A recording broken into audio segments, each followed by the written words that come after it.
ಇದೇ ಥರ ಅಂಬಿಷಿಯಸ್ ಆಗಿರುವ ಅಥವಾ ಒಂದು ಗುರಿ ಇರುತ್ತಲ್ಲ, ಗುರು ಆ್ಯಕ್ಟರ್ ಆಗಬೇಕು, ಗುರು ನಾನೊಬ್ಬ ಸಿನಿಮಾಟೋಗ್ರಫರ್ ಆಗಬೇಕು, ಡೈರೆಕ್ಟರ್ ಆಗಬೇಕು ಅಂತ ಯಾವುದೋ ಬೀದರ್, ಗುಲ್ಬರ್ಗ, ರಾಯಚೂರು, ಇದು ಚಾಮರಾಜನಗರ, ಈ ಕಡೆ ಗಡಿಯಲ್ಲಿ ಎಲ್ಲೋ ಕೂತಿರೋ ನೋಡ್ತಿರೋರಿಗೆ ವಾಟ್ಸ್ ಯುವರ್ ಮೆಸೇಜ್ ಏನು?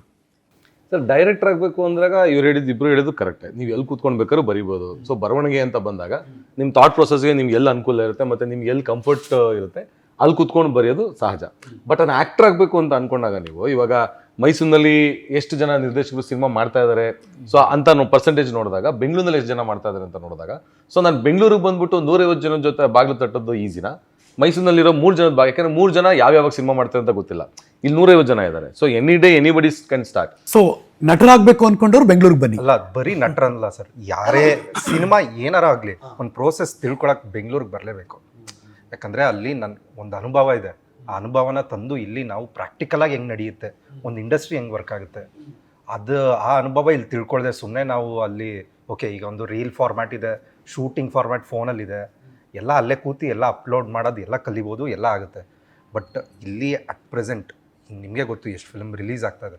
ದ ಹೋಲ್ ಇಂಡಸ್ಟ್ರಿ ಇಲ್ಲಿ ವರ್ಕ್ ಆಗ್ತಿರೋದ್ರಿಂದ ಇಲ್ಲಿ ಬಂದು ನೋಡಿ ಏನು ವರ್ಕ್ ಆಗ್ತಿದೆ and knowing people, meeting people ಇದೆಯಲ್ಲ, ಅದು ಬರೀ ಇಲ್ಲೇ ನಡೆಯೋದು. ಅದು ಇಲ್ಲಿ ಬರಲೇಬೇಕು.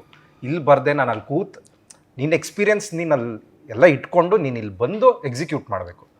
ಅದಕ್ಕೆ ಖಂಡಿತ ಇಲ್ಲಿ ಬಂದು ಮಾಡಲೇಬೇಕಾಗಲೇಬೇಕು. ನೀವೆಲ್ಲರೂ ಕೂಡ ಇಂಜಿನಿಯರಿಂಗ್ ಮಾಡಿರೋರು ಮತ್ತು ಅವರು ಡಿಗ್ರಿ ಮಾಡಿರೋರು ಯಾವತ್ತೂ ಅನ್ಸಿಲ್ವ ಪ್ರೊಫೆಷನ್ಲಿ ಗುರು ಸುಮ್ಮನೆ ಇಂಜಿನಿಯರಿಂಗ್ ಮಾಡ್ಕೊಂಡು ಸಾಟರ್ಡೆ ಸಂಡೇ ರಜಾ, ಹ್ಯಾಂಡ್ಸಮ್ ಸ್ಯಾಲ್ರಿ, ಇನ್ನೊಂದು ಮಲ್ಟಿನ್ಯಾಷನಲ್ ಕಮ್ಯುನ್ಸಿ ಕಂಪ್ನಿ ಆಗ್ಬಿಡ್ಬೋದಾಗಿತ್ತೇನಪ್ಪ, ಒದ್ದಾಡ್ತಿದ್ದೀವಿ ಇಲ್ಲಿ ಅಂತ ಯಾವತ್ತಾರು ಅನ್ಸಿದ್ದುಂಟ? ಅಂದ್ರೆ ಹಂಗಲ್ಲ, ಯಾವತ್ತಾದ್ರು ಇಲ್ಲ. ಅದು ಎಲ್ಲಾರ ಬದುಕಲ್ಲೂ ಒಂದು ಸ್ಟೇಜ್ ಬರುತ್ತೆ. ಅಂದ್ರೆ ನಮ್ಮ ಜೊತೆಯವರೆಲ್ಲ ಅಂದ್ರೆ ಮದುವೆ ಎಲ್ಲ ಸೆಕೆಂಡ್ರಿ ಬಿಡಿ, ಅದು ಯಾರು ತಲೆ ಕೆಡ್ಸ್ಕೊಂಡಿದ್ದಿಲ್ಲ. ಅಂದ್ರೆ ಒಬ್ಬ ಸೈಟ್ ಮಾಡ್ತಾನೆ, ಮನೆ ನನ್ನ ಕ್ಲಾಸ್ಮೇಟು ಗೃಹ ಪ್ರವೇಶ ಕರೀತಾನೆ, ನನ್ನ ಕ್ಲಾಸ್ಮೇಟು ಇನ್ನೇನೋ ಒಂದು ಮಾಡಿ ಒಂದೇನು ದೊಡ್ಡದಾಗಿ ಮಾಡಿದೆ ಅಂದ್ಬಿಟ್ಟು ಇನ್ನೇನು ಮಾಡ್ತಾನೆ. ಬಟ್ ನಾನು ನೋಡಿದ್ರೆ ಇಲ್ಲಿ ಪ್ರತಿ ತಿಂಗಳು ಬಾಡಿಗೆನೂ ಕಟ್ಟೋಕ್ಕಾಗದೆ ಓದಾಡ್ತಾ ಕೂತಿರ್ತೀನಿ ಬೆಂಗಳೂರಲ್ಲಿ.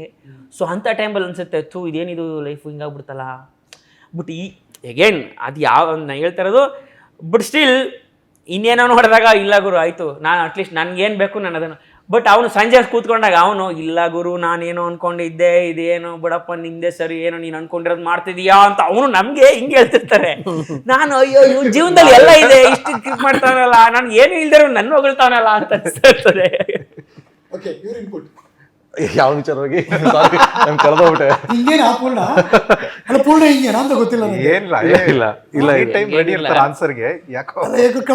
ನಾವು ಮುಂಚೆ ಬೇರೆ ಕೆಲಸ ಮಾಡಿದ್ರೆ ಬೆಟರ್ ಅಂತ ಅದ್ಯಾವ್ದೋ ಜಾಬ್ ಸಿಕ್ಕಿತ್ತಲ್ಲ, ಅಲ್ಲಿ ಕೂತ್ಕೊಂಡು ಡಿಪಾರ್ಟ್ಮೆಂಟ್ ಸ್ಟೋರ್ಲಿ ಮ್ಯಾನೇಜರ್ ಆಗ್ಬಿಟ್ಟು ಆರಾಮಾಗಿರ್ತಿದ್ದೆ. ನನ್ಗೇನ್ ಗೊತ್ತಾಗಿದ್ದು, FM ಅಲ್ಲಿ ಕೆಲಸ ಮಾಡ್ತಾ ಇದ್ನಲ್ಲ, ಒಂದು 6 months ಏನೋ ಮಾಡಿದೆ ಅಷ್ಟೇ, ಅದಕ್ಕಿಂತ ಜಾಸ್ತಿ ಆಗಲಿಲ್ಲ. ನಂದಿದ್ದು 2 to 10 ಅಥವಾ 11 to 10 ಏನೋ ಆ ಥರ ಟೈಮ್ ಸ್ಲಾಟ್ ಇದ್ದಿದ್ದು. ಒಳಗಡೆ ಹೊರಟೋದ್ರೆ ಸ್ಟುಡಿಯೋಗೆ ಎಡಿಟಿಂಗು ಅದು ಇದು ಬರೆಯೋದು ಅಥವಾ ರೆಕಾರ್ಡಿಂಗು ಅಂತ ಹೊರಟೋದ್ರೆ ಆಚೆ ಬರೋಷ್ಟು ಕತ್ಲಾಗ್ಬಿಡೋದು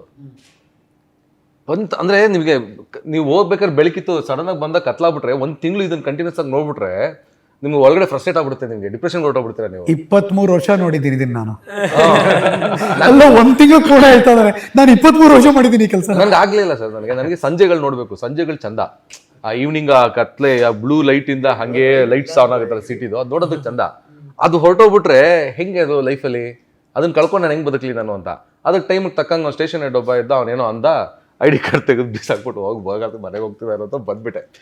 ಈಗ ಬಂದ ಮೇಲೆ ಸ್ಟ್ರಗಲ್ ಶುರು ಆಗುತ್ತಲ್ಲ, ಯಾವುದೋ ಸ್ಕೂಲಲ್ಲಿ 1 ತಿಂಗಳು ಟೀಚರ್ ಆಗಿ ಕೆಲಸ ಮಾಡಿ, ಇನ್ನೊಂದ್ ಕಡೆ ಎಲ್ಲೋ ಕೆಲಸ ಮಾಡಿ, ಸೊ ಹಂಗೆ ಪ್ರಾಸೆಸ್ ಮೇಲೆ ಪ್ರಾಸೆಸ್ ಇದ್ದಾಗ ಯಾರೋ ಒಂದು ಈವೆಂಟ್ ಹೇಳಿರ್ತಾರೆ.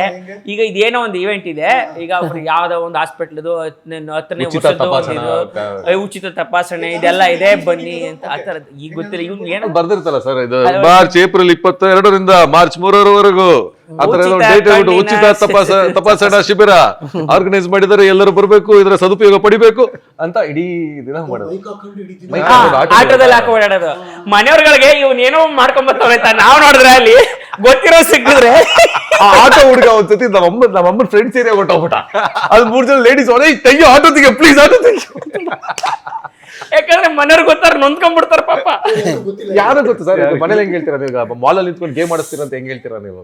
C it's not about that, ಮನೆಯವ್ರು ಫೀಲ್ ಆಗ್ಬಾರ್ದು. ನಾನು ದುಡ್ಡು ಕೊಡ್ತಾರೆ ನಾನು ಇಂಜಿನಿಯರಿಂಗ್ ಮಾಡಿ ಏನೋ ಆಗ್ತೇನೆ ಅಂತ. ನಮ್ಮಮ್ಮ ಬಂದು ಇಷ್ಟು ವರ್ಷ ಇವ್ನಿಗೆ ಹೆಂಗೆಲ್ಲ ಸಾಕಿದೆ, ಬೇವರ್ಸಿ ಈ ಕೆಲಸ ಮಾಡ್ತಾರ ಅಂತ ಅನ್ಕೊಳ್ಳೋದು ಪಾಪ ಅವರು. ಸೊ ಅಂದ್ರೆ ಅವ್ರ ಫ್ರೆಂಡ್ಸ್ ಯಾರೋ ನೋಡಿದ್ರೆ ಸಿ ಇವನ್ ಅಂತ ಅಂದ್ಬಿಟ್ರೆ ಅದೊಂದ್ ಸ್ವಲ್ಪ ಹರ್ಟ್ ಆಗುತ್ತಲ್ಲ. ಸೊ ಈ ಓದಿ ಏನೋ ಮಾಡ್ತಾನೆ ಅನ್ಕೊಂಡ್ರೆ MBA ಸೀಟ್ ಬಿಸಾಕ್ಬಿಟ್ಟು ಬಂದ್ಬಿಟ್ಟು ಅನ್ನೋಂತೆಲ್ಲ ಬೇಜಾರ್ ಮಾಡ್ಕೊಂತಾರೆ.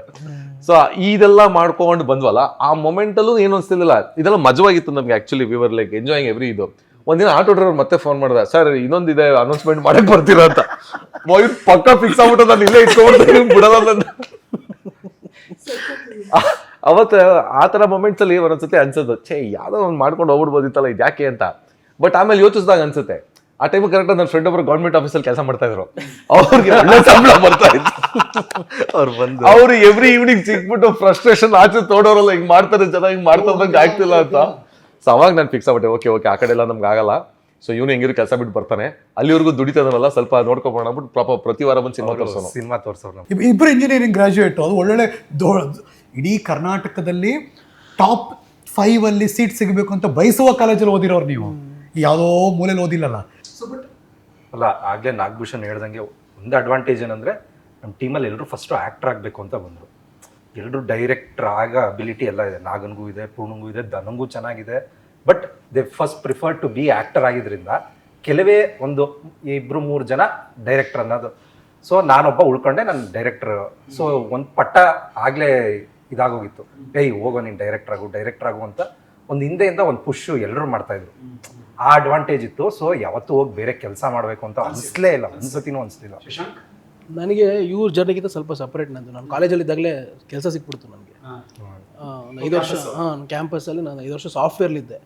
ಆಮೇಲೆ 3 ವರ್ಷ TVಲಿದ್ದೆ, ಅದು ಕಾರ್ಪೊರೇಟ್. ಅಂದರೆ ಒಂದು 8 ವರ್ಷ ಕಾರ್ಪೊರೇಟ್ ಸ್ಕೇಲಲ್ಲಿ ಸಂಬಳ ಬರ್ತಾಯಿತ್ತು. ಬಟ್ ನಾನು ಕೆಲಸ ಬಿಟ್ಟಾದಮೇಲೆ, ಡೈರೆಕ್ಟರ್ ಮುಸ್ತಫಾ ಕೆಲಸ ಬಿಟ್ಟಾದಮೇಲೆ ನಾನು ಯಾವತ್ತೂ ಕೆಲಸಕ್ಕೆ ಹೋಗ್ತಿದ್ದೀನಿ ಅನ್ನೋ ಫೀಲಿಂಗೇ ಬಂದಿಲ್ಲ. ಯಾವತ್ತೂ ಸೋಮವಾರಗಳಿಗೆ ಬೇಜಾರಾಗಿಲ್ಲ. ಅಂದರೆ ಆ 8 ವರ್ಷ ಸೋಮವಾರ ಯಾಕಾರು ಬರುತ್ತೆ ಅಂತ ಅನಿಸ್ತದೆ. ಅಪ್ಪ ಅಂದರೆ ಅದು ನಾನು ಯಾವಾಗಲೂ ಯೋಚನೆ ಮಾಡ್ತಾ ಇರ್ತೀನಿ. ಅದಿಲ್ವೇ ಇಲ್ಲ, ಮನೇಲಿರ್ಬೇಕಾದ್ರೂ ಅಷ್ಟೇ, ಯಾವಾಗ ಆಫೀಸ್ಗೆ ಹೋಗ್ತೀನಿ ಅಂತ ಅನಿಸ್ತಾ ಇರುತ್ತೆ. ಅಂದರೆ ಸಿನಿಮಾ ಕೆಲಸ ಅದರಿಂದ. ಸೊ ಅದು ಪ್ರೈಸ್ಲೆಸ್ಸು, ಅದನ್ನು ನಾವು ಎಲ್ಲೂ ಸಿಗೋಕ್ಕಾಗಲ್ಲ. ಸೊ ನನಗೆ ಅಂದರೆ ಮೊನ್ನೆನೂ ಫ್ರೆಂಡ್ಸ್ ಎಲ್ಲ ಸಿಕ್ಕಿದಾಗ ಬರೀ ಕೋಟಿ ಲೆಕ್ಕದಲ್ಲಿ ಮಾತಾಡ್ತಿದ್ರು, ಅಲ್ಲಿ ಇನ್ವೆಸ್ಟ್ಮೆಂಟು, ಅಲ್ಲಿ ಫಾರ್ಮ್ ಹೌಸು, ಇಲ್ಲಿ ಫಾರ್ಮ್ ಹೌಸು. ಅದು ಒಂದೊಂದು ಸತಿ ಅಂದರೆ ಆ ಪಾಯಿಂಟಿಗೆ ಟ್ರಿಗರ್ ಆಗುತ್ತೆ. ಅದು ಬಿಟ್ಟರೆ ಬಟ್ ನಾನೇ ಒಂಥರ ಸಖತ್ ಖುಷಿಯಾಗಿದ್ದೀನಿ, ನೆಮ್ಮದಿಯಾಗಿದ್ದೀನಿ ಅಂತ. ಇಲ್ಲ, ಅದು ಪಾಯಿಂಟ್ ಕರೆಕ್ಟು. ಅಂದರೆ ಯಾರೋ ಗೆಳೆಯರಿದ್ದವರು ಮ್ಯೂಚುವಲ್ ಫಂಡಲ್ಲಿ ಎಷ್ಟು ಹಾಕಿದ್ಯಾ, ಗೋಲ್ಡ್ ಶೇರ್ ಎಷ್ಟು ಹಾಕಿದ್ಯಾ, ಅಥವಾ ಇನ್ಶೂರೆನ್ಸ್ ಎಷ್ಟು ತೊಗೊಂಡಿದ್ದೀವಿ, ಶೇರ್ಸ್ ಹೆಂಗೆ ಓಡ್ತಾ ಇದೆ ಅಂತ ಮಾತಾಡ್ಬಿಟ್ರೆ, ಗುರು ಎಲ್ಲಕ್ಕ ಗುರು ದುಡ್ಡ ಅನಿಸ್ಬಿಡ್ತು ಅನ್ಸ. ನಮ್ಗೆ ಈಗಲೂ ಹೇಳ್ತೇವೆ ಸರ್. ಆಮೇಲೆ ಇನ್ನೊಂದಿರ್ತೀವಲ್ಲ ನಾವಿವಾಗ, ನಮ್ಗೆ ಅನ್ಸೋ ಮಟ್ಟಿಗೆ, ನನ್ನ ಪರ್ಟಿಕ್ಯುಲರ್ ಅನ್ಸೋ ಮಟ್ಟಿಗೆ ಯಾವ ಆಕ್ಟರ್ದು ಸ್ಟ್ರಗಲ್ ಎಂಡ್ ಆಗಲ್ಲ. It's a continuous process. Director, actor ಮತ್ತೆ ಇಂಡಸ್ಟ್ರಿಯಲ್ಲಿ ಇರೋದು it's a continuous process to be relevant. So ನೀವು ಸ್ಟ್ರಗಲ್ ಮಾಡಲೇಬೇಕು ರಿಲೆವೆಂಟ್ ಆಗಿರೋದಕ್ಕೆ. ನೀವು ಪ್ರತಿ ಸಿನಿಮಾನು ನೀವು ಮಾಡ್ತಿರೋ ಪ್ರತಿ ಸಿನಿಮಾ ಗೆಲ್ಲಬೇಕು, ನಿಮ್ಮ ಪಾತ್ರ ಚೆನ್ನಾಗಿ ರೆಕಗ್ನೈಸ್ ಆಗಬೇಕು. ಸೊ ಆಗ ಮಾತ್ರ ನಿಮ್ಗೆ ಇನ್ನೊಂದಷ್ಟು ಪಾತ್ರಗಳು ಸಿಗುತ್ತೆ. ಸೊ ಆ ಕಮರ್ಷಿಯಲ್ ಸಕ್ಸಸ್ಸು ಆ ಥರದ್ದು ಇರುತ್ತಲ್ಲ. ಸೊ ಕಂಟಿನ್ಯೂಸ್ ಪ್ರಾಸೆಸ್ಸಲ್ಲಿ ಇದ್ದೀವಿ. ಸೊ ನಮ್ದು every day is a struggle, every day is a fight. So ಹಂಗೆ ಮಾಡ್ಕೊಂಡು ಬರ್ಬೇಕಾದ್ರೆ ಬೇರೆ. ಆಮೇಲೆ ಈಗ ಮೊನ್ನೆನೂ ಅಷ್ಟೇ, ನಾನು ಯಾವುದೋ ಒಂದು ಹೊಸ ಮನೆಗೆ ಬಾಡಿಗೆಗೆ ಏನೋ ಶಿಫ್ಟ್ ಆಗ್ತಾ ಇರ್ಬೇಕಾರೆ ಓನರ್ ಇದ್ದವರು ಮತ್ತೆ ಬೇರೆ ಏನ್ ಮಾಡ್ಕೊಂಡಿದ್ಯಪ್ಪ ಅಂದ್ರು. ಅಂದ್ರೆ ನಾನು ಆಕ್ಟರ್ ಅಂತ ಹೇಳಿದ್ರು ಜೀವನಕ್ಕೆ ಏನ್ ಮಾಡ್ಕೊಂಡಿದ್ಯಾ ಅಂತ ಕೇಳ್ತಾರೆ. ಸೊ ನೀವು ಹೇಳಿದ್ರಲ್ಲ ಇನ್ವೆಸ್ಟ್ ಅಲ್ಲಿ ಇಲ್ಲಿ ಬೇರೆ ಏನಾದ್ರು ಮಾಡಪ್ಪ ಅಂತ. ನೋಡಿ ನೀವು ಸುಮಾರು ಜನ ಈ ಥರ ಆಕ್ಟರ್ಗಳೆಲ್ಲ ಕಷ್ಟ ಜೀವನ ಏನಾದ್ರು ಬೇರೆ ಮಾಡ್ಕೊಂಡಿರು ಅಂತ ಹೇಳ್ತಾರೆ. ಸೊ ಅಂದ್ರೆ ಇವತ್ತಿಗೂ ನಾವು ಎಲ್ಲೇ ಬಂದು ನಿಂತ್ಕೊಂಡ್ರು ಜನಗಳಿಗೂ ಕಾನ್ಫಿಡೆನ್ಸ್ ಬಂದಿಲ್ಲ. ಪಾಪ ಆಕ್ಟ್ರೆಸ್ ಲೈಫ್ ಭಾಳ ಕಷ್ಟ, ಅಂದ್ರೆ ಸಿನಿಮಾ ಇಂಡಸ್ಟ್ರಿ ಇವ್ರು ಕಲಾವಿದರದು ಭಾಳ ಕಷ್ಟ ಜೀವನ ಅನ್ನೋ ಥರ. ಅಲ್ಲ, ನಮ್ಮಮ್ಮ ಇವತ್ತು ಅನ್ಕೊಂಡ್ರೆ ಹಾಬಿ ಇದು ಅಂತ. ಡೈರೆಕ್ಟರ್ ಮುಸ್ತಫಾ ಆಯಿತು, ನೆಕ್ಸ್ಟ್ ಯಾವಾಗ ಕೆಲ್ಸಕ್ಕೆ ಸೇರ್ಕೋತೀಯ ಅಂತ. ಇವಾಗ ಜಿಂಗು ಆದ್ಮೇಲೆ ಮತ್ತೆ ಕೆಲ್ಸಕ್ಕೆ ಸೇರ್ಕೋತೀನಿ ನೀನು ಅಂತ ಒಂದು ಫೀಲಿಂಗ್ ಅಲ್ಲಿ ಇದ್ದಾರೆ ಇನ್ನವರು. ನಮ್ಮಮ್ಮ ನಾನು ಫಸ್ಟ್ ಸಿನಿಮಾ ಮಾಡಿದ್ಮೇಲೆ ಅವ್ರು ಹೇಳಿದ್ದು, ಮತ್ತೆ ಆಯ್ತಲ್ಲ ಸಿನಿಮಾ ಮಾಡಬೇಕು ಅಂತಿದ್ದಲ್ಲ, ಮಾಡೈತಲ್ಲ, ಈಗ MBA ಕಂಪ್ಲೀಟ್ ಮಾಡ್ಬಿಟ್ಟು ಹೋಗ್ಬಿಡು ಮತ್ತೆ ಕೆಲ್ಸಕ್ಕೆ ಅಂತ. ಸೊ ಅಂದ್ರೆ ಈಗ ಎಲ್ರಿಗೂ ಗೊತ್ತು ಇದು ಒಂದು ಏನದು ಸೆಟಲ್ಡ್ ಜಾಬ್ ಅಲ್ಲ ಇದು. ನೀವು ಕಂಪ್ಲೀಟ್ ಆಗಿ ಸೆಟ್ಲ್ ಆಗಿ ಯಾವತ್ತೂ ನಾವು ಹೇಳಕ್ಕೆ ಆಗಲ್ಲ, ಓಕೆ ಈಗ ಸೆಟ್ಲ್ ಆಗಿದ್ದೀನಿ ನಾನು ಅಂತ ಹೇಳಕ್ ಸಾಧ್ಯನೇ ಇಲ್ಲ. It's a continuous every day process. ನನಗೆ ಯಾವಾಗಲೂ ತುಂಬ ಗಟ್ಟಿ ಮನಸ್ಸಿಂದ ಹೇಳ್ತೀನಿ ಇದೆ, ನನಗೆ ಯಾವಾಗಲೂ ಅನ್ಸೋದು 100ಕ್ಕೆ 7 ಅಥವಾ ಸಾಸಿವೆ ಕಾಳಷ್ಟು ನನಗೆ ಅನುಮಾನ ಇಲ್ಲ ಈ ಸ್ಟೇಟ್ಮೆಂಟಲ್ಲಿ. ಯಾರು ಬೇಕಾದರೂ ಡಾಕ್ಟರ್ ಆಗ್ಬೋದು, ಯಾರು ಬೇಕಾದ್ರೂ ಇಂಜಿನಿಯರ್ ಆಗ್ಬೋದು, ಯಾರು ಬೇಕಾದರೂ ಯಾವುದೇ ಪೋರ್ಟ್ಫೋಲಿಯೋ ತೊಗೊಂಡು ಆ ಜಾಗದಲ್ಲಿ ಕೂತ್ ಕೆಲಸ ಮಾಡ್ಬೋದು AC ರೂಮಲ್ಲಿ. ಆದರೆ ಕಲಾವಿದರಾಗೋಕ್ಕೆ ಸಾಧ್ಯ ಇಲ್ಲ ಅಷ್ಟು ಈಸಿಯಾಗಿ. Is what I believe in. ಅಂದರೆ ಸ್ಟ್ರಗಲ್ಲು ನಿರಂತರ ಅದು. ಒಂದೇನಾಗುತ್ತೆ ನೋಡಿ, ಇವ್ನು ಹೇಳ್ದಂಗೆ ಇಂಡಸ್ಟ್ರೀಲಿ ಓಕೆ ನನಗೆ ಇವ್ನು ಬೇಕು ಅಂತ ಅನ್ನಿಸ್ಕೊಳ್ಳೋವರೆಗೂ ಅವನಿಗೆ ಪೇಮೆಂಟ್ ಸಿಗಲ್ಲ. ಹೌದು. ಪೇಮೆಂಟ್ ಸಿಗಲ್ಲ. ಪೇಮೆಂಟ್ ಸಿಗಲ್ಲ ಅಂದರೆ ಸಿಗುತ್ತೆ, ಅಂದರೆ ಸುಮ್ಮನೆ ಇದು ಥರ ಒಂದು ಓಕೆ ಇಲ್ಲ ಈ ಕ್ಯಾರೆಕ್ಟ್ರಿಗೆ ಅವ್ನು ಸೂಟ್ ಆಗ್ತಾನೆ ಅಂತ ಒಂದು ಡಿಸ್ಕಷನ್ ಅವ್ರು ಯಾರೋ ಸ್ಟ್ಯಾಂಡರ್ಡ್ ಡಿಸ್ಕಸ್ ಮಾಡ್ಬೇಕಾದ್ರೆ ಮಾತಾಡ್ತಾ ಗೊತ್ತಾ, ಅಲ್ಲಿವರೆಗೂ ಅವನಿಗೆ ಪೇಮೆಂಟ್ ಸಿಗಲ್ಲ. ಸೊ ಅಲ್ಲಿವರೆಗೂ ಅವನು ಅಂದರೆ ರೆಕಗ್ನಿಷನ್. ಅದಾದಮೇಲೆ ಇವ್ನು ಹೇಳ್ದಂಗೆ ರೆಲೆವೆಂಟ್ ಆಗಿರೋದಕ್ಕೆ ಒಂದು ಸತಿ ನೀನು ಅಲ್ಲಿ ಬಂದ ಮೇಲೆ ನಾನು ಓಕೆ ನಾನು ಎವ್ರಿ ಡೇ ನಾನು ಓಕೆ ರೆಲೆವೆಂಟ್ ಆಗಿರೋದಕ್ಕೆ ಸ್ಟ್ರಗಲ್ ಮಾಡ್ತಾನೆ ಇರಬೇಕು. ಸೊ ಈ ಹೊಸಬ್ರು ಬರೋರ್ಗೆ ಏನಂತಂದರೆ ಅದು ಈಗ ಗೊತ್ತಿಲ್ಲ, ಈಗ ಸೋಷಿಯಲ್ ಮೀಡಿಯಾ ಅವು ಇವು ಈಗೆಲ್ಲ ಹೆಂಗೆ ಬಂದ್ಬಿಟ್ಟು ಸಡನ್ನಾಗಿ ಆಗ್ಬಿಡುತ್ತೆ ಅಂತ ಅಂದ್ಕೊಂಡಿದ್ದಾರೆ. ಬಟ್ ಹಂಗೆ ಆಗಲ್ಲ. ನೀವು ಈ ಸಣ್ಣ ಸಣ್ಣ ಪಾತ್ರಗಳಿಂದ ಗುರುತಿಸ್ಕೊತಾ ಹೋಗ್ಬೇಕು. ಹಂಗೆ ನೋಡಿದ್ರೆ ಈಗ ನಾವು ಮಾಡಿದ್ದೆಲ್ಲ ಏನೇನು ಸಣ್ಣ ಎಲ್ಲೆಲ್ಲಿ ಬಂದು ಹೋಗಿದ್ದೀವಿ ಗೊತ್ತಿಲ್ಲ, ಅಥವಾ ಶೂಟಿಂಗ್ ಆದಾಗಲೂ ಎಡಿಟಿಂಗಲ್ಲಿ ಕಟ್ ಆದ್ರೂ ಗೊತ್ತಾಗಲ್ಲ. ಸೊ ಸಣ್ಣದು ಮಾಡ್ತಾ ಹೋಗ್ಬೇಕು.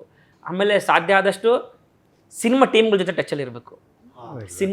ಸಿನಿಮಾ ಇಂಟ್ರೆಸ್ಟ್ ಇದ್ದರೆ ಆ್ಯಕ್ಟ್ರ್ಗಳು ಅಥವಾ ಇವರು ಬಡ್ಡಿಂಗ್ ಯಾರೋ ನಿಮ್ಮ ಫ್ರೆಂಡ್ಗಳು ಅಲ್ಲಿ ಅಸಿಸ್ಟೆಂಟ್ ಡೈರೆಕ್ಟರ್ಗಳನ್ನ ಫ್ರೆಂಡ್ ಮಾಡ್ಕೊ ಅವನಿಗೆ ನನ್ನಲ್ಲಿ ಏನಾದ್ರು ಓಕೆ ಇದೇ ಕಣವಲ್ಲಿ ಪ್ರತಿಭೆ ಅಂತ ಗೊತ್ತಿದ್ರೆ ಅವ್ನು ಡೆಫಿನೆಟಾಗಿ ಅವ್ನು ಅಸಿಸ್ಟೆಂಟ್ ಡೈರೆಕ್ಟರ್ ಆಗಿರೋನು ಸರ್ ನಮ್ಮ ಫ್ರೆಂಡೇ ಸರ್ ತುಂಬ ಚೆನ್ನಾಗಿ ಮಾಡ್ತಾನೆ ಅಂತ ಅವ್ನು ರೆಫರ್ ಮಾಡೇ ಮಾಡ್ತಾನೆ. ಅದಾಗಿರೋ ಉದ್ದೇಶ ಐ ಮೀನ್ ಎಕ್ಸಾಂಪಲ್ಸ್ ಇದ್ದಾವೆ. ನಾನು ಮಾಡ್ಬೇಕಾದ್ರೂ ಅಷ್ಟೇ, ನಾನು ಶಾರ್ಟ್ ಫಿಲ್ಮ್ ಬೆಂಗಳೂರಿಗೆಲ್ಲ ಬಂದು ಮೈಸೂರಿಂದ ಬೆಂಗಳೂರಿನಲ್ಲಿ ಯಾರೋ ಹುಡುಗರು ಶಾರ್ಟ್ ಫಿಲ್ಮ್ ಮಾಡ್ತಾ ಇದ್ದಾರೆ ಬಂದು ಮಾಡ್ತಾ ಇದ್ದಾರೆ. ನಾನು ತೆಲುಗು ತಮಿಳು ಏನೇನು ಟ್ರೈ ಮಾಡ್ತಾರೆ ಎಲ್ಲರ ಜೊತೆ ಟ್ರೈ ಕೊಟ್ಟಿದ್ದೀನಿ. ನಂದೇನಿದ್ದು ಅಂದರೆ ಇವ್ನು ಇವತ್ತು ಶಾರ್ಟ್ ಫಿಲ್ಮ್ ಮಾಡ್ತಾನೆ, ನಾಳೆ ಒಂದಿನ ಡೈರೆಕ್ಟ್ ಮಾಡೇ ಮಾಡ್ತಾನೆ, ಅವತ್ತು ನಾನು ಹಾಕೊಂತಾನೆ. ಸೊ ಸ್ಟ್ಯಾಂಡಿಂಗ್ ಎಕ್ಸಾಂಪಲ್ ಇವರಿಬ್ರು ಜೊತೆ ಕಂಟಿನ್ಯೂಸ್ ಶಾರ್ಟ್ ಫಿಲ್ಮ್ಸ್ ಮಾಡಿದ್ದೀನಿ ನಾನು. ಸೊ ಅವನು ಸಿನಿಮಾದ ಹಾಕೊಂಡ, ಇವನು ಸಿನಿಮಾದ ಹಾಕೊಂಡ. ಸೊ ಪಾತ್ರಗಳು ಕೊಡ್ತಾರೆ ಅವಾಗ. ಓವರ್ ನೈಟ್ ಸ್ಟಾರ್ ಆಗಕ್ಕಾಗಲ್ಲ. ಸೊ ಅದು ಇರಬೇಕು ಅಂದರೆ ನಾನು ಬಿಟ್ಬಿಡ್ಬಾರ್ದು ಅಂತ ಅಷ್ಟೇ ನಾನು ಹೇಳ್ತಾ ಇರೋದು. ಆಮೇಲೆ ಸಾಧ್ಯ ಆದಷ್ಟು ಈ ಸೋಷಿಯಲ್ ಮೀಡಿಯಿಂದ ನಾನು 4 ರೀಲ್ ಮಾಡಿದ ತಕ್ಷಣ ಇಲ್ಲಿ ಏನೋ ಆಗ್ಬಿಡುತ್ತೆ, ಹಂಗೆ ವರ್ಕ್ ಆಗಲ್ಲ. ಐ ಮೀನ್ ಸಿನಿಮಾನೇ ಬೇರೆ ಇರೋದೇ ಬೇರೆ, ಜನಕ್ಕೆ ಬೇರೆ ಥರ ಸರ್. ಸಿನಿಮಾ ಆ್ಯಕ್ಟರ್ಸ್ ಅಂದ್ರೇ ಬೇರೆ ಥರ ತಗೊಂತ ನಾವು ಅಬ್ಸರ್ವ್ ಮಾಡೋದು. ಈಗ ನಮಗೇನೆ ನಾವು ಸಿನಿಮಾದಲ್ಲೇ ನಾವು ಫಸ್ಟ್ ಯೂಟ್ಯೂಬ್ ವೀಡಿಯೋಸ್ ಮಾಡ್ಬೇಕಾದ್ರೆ ಅವರೆಲ್ಲ ಯೂಟ್ಯೂಬ್ ವೀಡಿಯೋ ಮಾಡೋರು ಅಥವಾ ಶಾರ್ಟ್ ಫಿಲ್ಮ್ ಮಾಡೋರು ಅಂತ ಇದು ಮಾಡ್ಬಿಡ್ತಾರೆ. ಸೀರಿಯಲ್ ಮಾಡ್ತಾರೆ, ಸೀರಿಯಲ್ ಅವರು. ಸಿನಿಮಾ ಆ್ಯಕ್ಟರ್ಸ್ ಅಂದರೆ ಎಂಟರ್ಲಿ ಡಿಫ್ರೆಂಟ್ ಕಮ್ಯುನಿಟಿ ಥರ ನೋಡ್ತಾರೆ. ಸೊ ನೀವು ಅಲ್ಲಿಗೆ ಬರಬೇಕು ಅಂದರೆ ಅದು ಬೇರೆ ಪ್ರಾಸೆಸ್ಸು. ಅದಾದಮೇಲೆ ಎಷ್ಟೊಂದು ಜನ ಅನ್ಕೊಂತಾರಲ್ಲ ಓಕೆ ಎಜುಕೇಷನ್ ಇಲ್ಲ ಅಂದರೆ ಸಿನಿಮಾಗೆಲ್ಲ ಬಂದ್ಬಿಡ್ಬೋದು ಅಂತ. ಇಲ್ಲಿ ಬೇಕಾಗಿರೋಷ್ಟು ಓದು ತಿಳುವಳಿಕೆ ನಿಮಗೆ ಬೇರೆ ಎಲ್ಲೂ ಬೇಕಾಗಿಲ್ಲ. Actually time sense, presence sense, common sense ಇರೋ ಬರೋದೆಲ್ಲ ಬೇಕಿಲ್ಲ. ಯಾವುದೋ ಒಂದು ಪಾತ್ರದಲ್ಲಿ ಏನೋ ಕೊಟ್ಬಿಡ್ತಾರೆ, ನಮ್ಗೆ ಗೊತ್ತೇ ಇರಲ್ಲ. ಸೊ ನನಗೆ ಒಂದು ಸಿನಿಮಾದಲ್ಲಿ ಗನ್ ಹೆಂಗೆ ಯೂಸ್ ಮಾಡಿ ಗನ್ ಅದು ಹೆಂಗೆ ಯೂಸ್ ಆಗುತ್ತೆ ನೋಡು ಅಂತ ಕೊಟ್ಬಿಟ್ರು. ಆ ಗನ್ ಏನು ಅಂತಾನೆ ಗೊತ್ತಿಲ್ಲ ನನಗೆ. ಅದು ರಿವಾಲ್ವರ್ ತೆಗೆದು ಎಕ್ಸ್ಪ್ಲೇನ್ ಮಾಡಬೇಕು ಅಂತ. ಸೊ ತಿರ್ಗಾ ನಾನು ಅದನ್ನ ಗನ್ನ ಗೂಗಲ್ ಲೆನ್ಸಲ್ಲಿ ಹಾಕಿ ನೋಡಿ ಅದು ಯಾವ ಗನ್, ಅದು ಯಾವುದೋ 130 ವರ್ಷದ ಹಳೆ ಗನ್ನು, ಅದು ಹೆಂಗೆ ವರ್ಕ್ ಆಗುತ್ತೆ ಅಂತ ಯೂಟ್ಯೂಬಲ್ಲಿ ನೋಡಿ. ಸೊ ಆ ಥರ ನೀವು ಅಲ್ಲೂ ಕಲಿಯೋದು ತುಂಬ ಇರುತ್ತೆ. ಆಫ್ ದ ಸ್ಕ್ರೀನ್ ಕೂಡ ನೀವು ಮನೇಲೆಲ್ಲ ಕೂತಿದ್ದಲ್ಲೂ ಓದ್ತಾ ಕಲಿಯೋದು ತುಂಬ ಇರುತ್ತೆ. ಸೊ ಆ ಎಲ್ಲ ಥರದ್ದು ತಿಳುವಳಿಕೆ ಇದ್ದಾಗ ನೀವೆಲ್ಲ ಹೋಗಿ ಇವಾಗ ಶಶಾಂಕ್ ಅಂತ ಡೈರೆಕ್ಟ್ರು ಯಾವುದೋ ಒಂದು ಆಡಿಷನ್ಗೆ ಏನೋ ಕರೆದಾಗ ಅವ್ರ ಜೊತೆ ನೀವು ಹೆಂಗೆ ಮಾತಾಡ್ತೀರಾ. ಸೊ ಆ ಡೈರೆಕ್ಟ್ರಿಗೆ ಓಕೆ ಇವ್ನಿಗೆ ಒಂದು ಸ್ವಲ್ಪ ಸೆನ್ಸಿಬಿಲಿಟಿ ಇದೆ, ಇವ್ನು ನಾನು ಕೊಟ್ಟಿದ್ದ ಪಾತ್ರ ಮಾಡೋಕ್ಕೆ ಸಾಧ್ಯ ಇದೆ ಅನ್ನೋ ಥರದ್ದು ರೀಚ್ ಆಗಬೇಕಲ್ಲ ಆ್ಯಕ್ಟರ್ಗಳು. ಸೊ ಅದು ತುಂಬ ಟೈಮ್ ತೊಗೊಳುತ್ತೆ. ಅದಕ್ಕೊಂದು ಭಾಳ ಓದು ತಿಳುವಳಿಕೆ ಬೇಕಾಗುತ್ತೆ. ಅಂದರೆ ನಾವೇನು ಅಂದ್ಕೊಂಡಿರ್ತೀವಲ್ಲ ಅದನ್ನ ಅವ್ರು ಪುಲ್ ಆಫ್ ಮಾಡಬೇಕು. ಒಬ್ಬರು ಅಂದರೆ ದಡ್ಡರಾಗಿರೋಕ್ಕಂತೂ ಸಾಧ್ಯ ಇಲ್ಲ. ಅಂದರೆ ಏನು ಅಂದರೆ ರಾಕೆಟ್ ಸೈನ್ಸು ಗೊತ್ತಿರಬೇಕು ಅವ್ರಿಗೆ. ಅಂದರೆ ಅವರು ನಾವು ಬರೆದಿರೋ ಪಾತ್ರನ ಅರ್ಥ ಮಾಡಿಕೊಂಡು ಇಮಿಡಿಯೇಟ್ಲಿ ಅವರು ಮಾಡಬೇಕಂದ್ರೆ ಅವ್ರು ತುಂಬ ಓದಿರಬೇಕು. ಅಂದರೆ ನಾನು ಸುಮ್ಮನೆ ಲುಕ್ ಇದೆ ಅಥವಾ ಇನ್ನೇನೋ ಇದೆ ಅಂದರೆ ಓದಿಲ್ಲ ಅಂತಂದರೆ ಆ್ಯಕ್ಟರ್ ಆಗೋಕ್ಕಾಗಲ್ಲ ಅಂತ ನನಗೆ ತುಂಬ ಸ್ಟ್ರಾಂಗ್ ಬಿಲೀಫ್. ಅಲ್ಲ ಓದೋದು ಭಾಳ ಮುಖ್ಯ. ಯಾಕಂತಂದರೆ ಓದ್ತಿರ್ಬೇಕಾದ್ರೆ ಆ್ಯಕ್ಟ್ರ್ ನಾವು ಆಗಿರ್ತೀವಿ, ಆ ಪಾತ್ರ ಅದು ಹೆಂಗೆ ಬಿಹೇವ್ ಮಾಡ್ತದೆ ಅನ್ನೋದು ಓದ್ತಿರ್ಬೇಕಾದ್ರೆ ನಮ್ಮಲ್ಲೊಂದು ಇಮ್ಯಾಜಿನೇಷನ್ ಬಂದಿರುತ್ತೆ. ಈ ಪಾತ್ರ ಹಿಂಗೆ ಬಿಹೇವ್ ಮಾಡ್ಬೋದು ಅನ್ನೋದು ನಮ್ಮಲ್ಲೊಂದು ಇಮ್ಯಾಜಿನೇಷನ್ ಬರ್ತಾ ಇರ್ತದೆ. ಪಾತ್ರದೊಳಗೆ ಹೋಗ್ಬೇಕು ಅಂತಾರಲ್ಲ, ಇದು ಎಲ್ಲೋ ನಮ್ಗೆ ಹೆಲ್ಪ್ ಆಗುತ್ತೆ.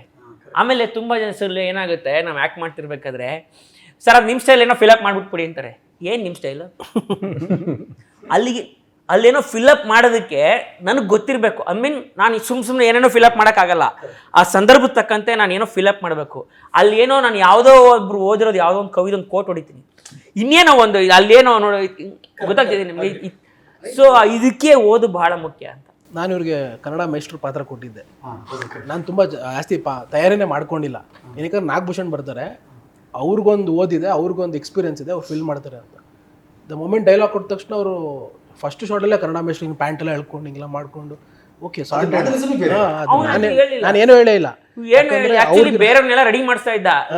ನಾನು ಇವ್ನು ಮೀಟ್ ಆಗಿದ್ದೆ, ಎಲ್ಲ ರೆಡಿಯಾಗಿ ಬಂದು ಇದು ಕ್ಯಾಮ್ರಾ ಹತ್ರ ಬಂದು ನಿಂತ್ಕೊಂಡಾಗಲೇ ಅವನು ಅಲ್ಲಿವರೆಗೂ ಈ ಟೆನ್ಷನ್ಲಿದ್ದ. ಅದೇನೋ ಮಕ್ಕಳಿಗೆ ಬಟ್ಟೆ ಹಾಕ್ಸ್ಬೇಕು, ಅವ್ರು ಬಂದ್ರೆ ನೋಡು, ಇವ್ರು ಬಂದ್ರೆ ನೋಡು, ಈ ಟೆನ್ಷನ್ಲಿದ್ದ ಅವನು ಆ್ಯಕ್ಚುಲಿ.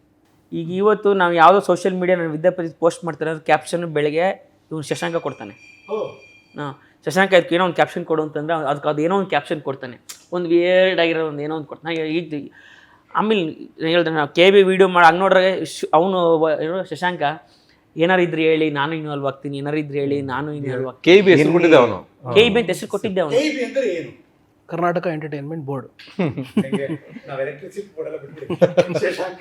ಏನೇ ಕೆಲಸ ಅಂದ್ರೆ ಏನೇ ಹೇಳಕ್ ಬಂದೆ ಅಂದರೆ ಅವ್ನು ಹೇಳಿದ್ನಲ್ಲ ಅದು ಅಂದರೆ ಬಹಳ ಸತ್ಯವಾದ ಮಾತು. ಅಂದರೆ ಜೊತೆಯಲ್ಲಿ ಬೆಳೆದಿದೆಯಲ್ಲ ಅದು ಒಳ್ಳೆಯದು ಮತ್ತು ಈಸಿ.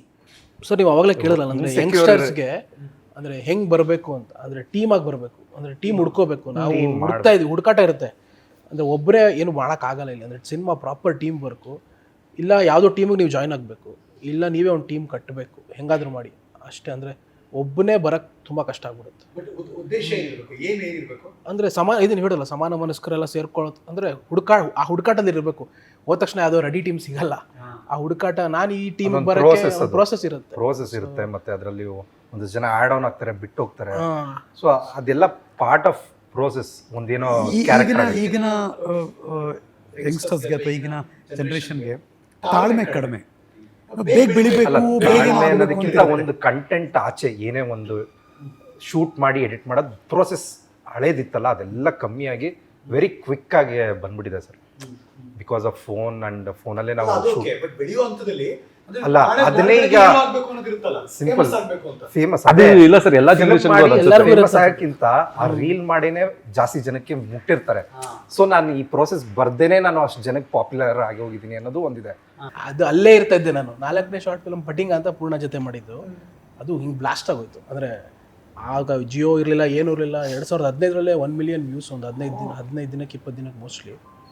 ಅದು ನಂಗೆ ತುಂಬ ಕಾನ್ಫಿಡೆನ್ಸ್ ಕೊಡ್ತು. ಓಕೆ ನಾನು ಜನಗಳನ್ನ ಎಂಟರ್ಟೈನ್ ಮಾಡಬಲ್ಲೆ. ಅಂದರೆ ಒಂದು 19 ನಿಮಿಷ ಇತ್ತು ಶಾರ್ಟ್ ಫಿಲ್ಮ್ ಅನ್ಸತ್ತದು. 19 ನಿಮಿಷ ನಾನು ಎಂಟರ್ಟೈನ್ ಮಾಡ್ತಾ ಇದ್ದೀನಿ. ಅಂದರೆ ಫ್ರೆಂಡ್ಸು ಫ್ಯಾಮಿಲಿನ ದಾಟಿ, ಫಸ್ಟ್ ಸರ್ಕಲ್ ದಾಟಿ ಆಡಿಯನ್ಸ್ ರೀಚ್ ಆಗ್ತಾ ಇದ್ದೀನಿ ಅಂತ ನಾನು ಕತೆ ಹೇಳಬಲ್ಲೆ ಅಂತ ತುಂಬ ದೊಡ್ಡ ಕಾನ್ಫಿಡೆನ್ಸ್ ಕೊಡ್ತು. ಅಲ್ಲಿವರೆಗೂ ನಾನು ದೇವರಾಣೆ ಫಿಲಮ್ ಮೇಕರ್ ಆಗ್ತೀನಿ ಅದೆಲ್ಲ ಏನೂ ಇರಲಿಲ್ಲ. ಸೊ ಹಂಗೆ